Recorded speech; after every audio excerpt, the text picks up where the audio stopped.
Hello everyone, Namaste, welcome to my YouTube channel.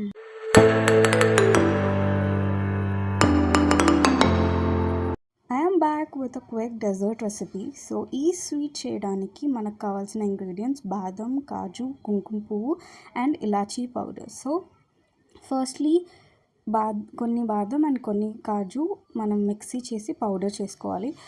మిగిలిన బాదం and కాజుని స్లైసెస్లా cut చేసి పక్కన పెట్టుకోవాలి. ఈ ప్రాసెస్లో మిల్క్ అనేది కొంచెం థిక్ కన్సిస్టెన్సీ వచ్చే వరకు మరిగించాలన్నమాట. సో దట్ ఈ డెజర్ట్ అనేది లిక్విడీగా ఉండదు అండ్ షుగర్ టేస్ట్ అనేది ఎక్కువ తెలియదు. మరుగుతున్న పాలల్లోనే మనం ఇందాక పౌడర్ చేసి పెట్టుకున్న బాదం అండ్ కాజు పౌడర్ని ఇందులో వేసేయాలి. సో నేను 2.5 స్పూన్స్ వేసుకుంటున్నాను. ఆ 2.5 స్పూన్స్ నేను తీసుకున్న మిల్క్ క్వాంటిటీకి సరిపోయింది. సో అలా లమ్స్ లేకుండా నీట్గా మిక్స్ చేసుకోవాలి.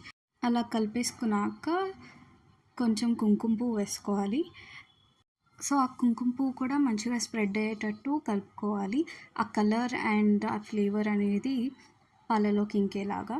సో దాని తర్వాత మనం కట్ చేసి పెట్టుకున్న స్లైసెస్ బాదం అండ్ కాజు స్లైసెస్ కూడా అందులో వేసేసేయాలి. సో అవి కూడా బాయిల్ అవుతాయి అన్నమాట మిల్క్తో పాటు. సో ఇలా మిక్స్ చేస్తూ ఉండాలన్నమాట. మీగడ అనేది ఫామ్ అయినప్పుడల్లా ఇలా మిక్స్ చేస్తూ ఉండాలి. As you can see colour కూడా చేంజ్ అయింది. సో అలా మరిగి కుంకుమ పువ్వులో ఉన్న ఫ్లేవర్ అండ్ ఆల్సో కలర్ కూడా మిక్స్ అయిపోయింది పాలల్లో.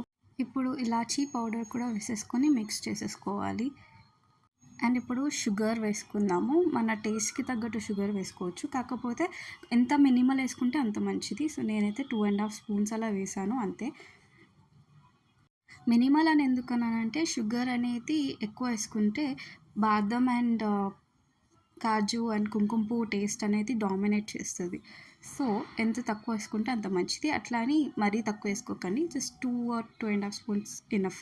అంటే మీరు తీసుకున్న క్వాంటిటీని బట్టి. ఇక్కడ చూస్తే మీరు ఇది చాలా అంటే చాలా థిక్ అయింది. సో ఇలాంటి కన్సిస్టెన్సీ వచ్చినప్పుడు మనం ఇది ఆఫ్ చేసేసుకోవచ్చు. సో ఇది ఆఫ్ చేసేసుకొని ఇది చిల్గా ఉన్నప్పుడు సర్వ్ చేసుకుంటే చాలా బాగుంటుంది. ఇందులో ఫ్రూట్స్ కూడా వేసుకోవచ్చు. బట్ నేను చియా సీడ్స్ వేసుకున్నాను. Hope you like it.